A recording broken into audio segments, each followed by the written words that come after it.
চার দফা দাবিতে সরকারি মাধ্যমিক বিদ্যালয়ের শিক্ষকদের লাগাতার কর্মবিরতির কারণে দ্বিতীয় দিনের মতো দেশের অধিকাংশ বিদ্যালয়ে বার্ষিক পরীক্ষা স্থগিত হয়েছে।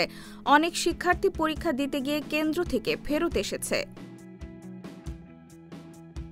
কোথাও কোথাও কর্মচারীদের সহায়তায় পরীক্ষা নেওয়ার চেষ্টা হলেও বেশিরভাগ জায়গায় পরীক্ষা স্থগিত রাখা হয়েছে। এ পরিস্থিতিতে অভিভাবকরা উদ্বেগ ও ক্ষোভ প্রকাশ করেছেন। ঢাকার মতিঝিল সরকারি বালক উচ্চ বিদ্যালয়, চাঁদপুর সরকারি মাধ্যমিক বিদ্যালয় সহ বিভিন্ন জেলায় একই ধরনের বিঘ্ন দেখা গেছে। আমাদের যে চারটা দাবি তার মধ্যে প্রধান সেটা হলো শিক্ষা ক্যাডারের দৌরাত্ম্য বন্ধ করে আমাদের আলাদা অধিদপ্তর করতে হবে এবং এই শিক্ষা করার ন্যায় এবং অন্যায় তোয়াক্কা না করে যে কোনো পদগুলো ধরে রাখছে প্রকল্পের দৌরাত্ম্য।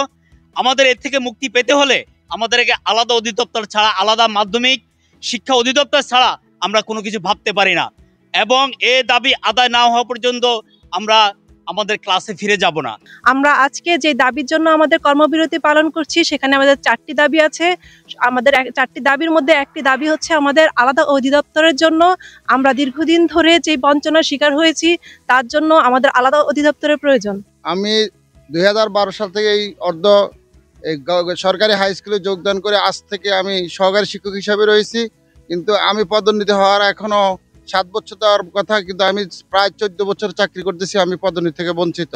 তাই আমি আমার কর্তৃপক্ষ এবং শিক্ষা উপদেষ্টা মহোদয়ের দৃষ্টি আকর্ষণ করছি, আমাদের এই যে চারটা দাবি আছে এগুলা মেনে নিয়ে আমরা যেন যথাযথভাবে আমাদের বাচ্চাদেরকে এবং আমরা পরীক্ষা নিতে পারি এবং আমাদের পাঠদানে আমরা যথাযথ দায়িত্ব পালন করতে পারি।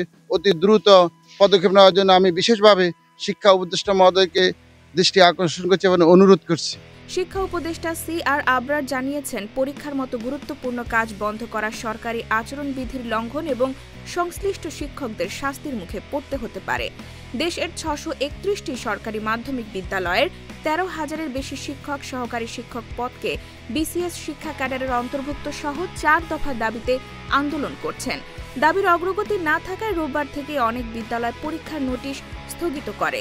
এদিকে প্রাথমিক শিক্ষকদের একাংশ 3 দফা দাবিতে কর্মবিরতিতে নেমেছে, তবে ঢাকায় কঠোর নির্দেশনার কারণে প্রভাব তুলনামূলকভাবে কম। সরকারি মাধ্যমিক শিক্ষক সমিতির সমন্বয়ক জানিয়েছেন, আলোচনা ও সুনির্দিষ্ট প্রতিশ্রুতি পেলে কর্মবিরতি প্রত্যাহার করা হবে।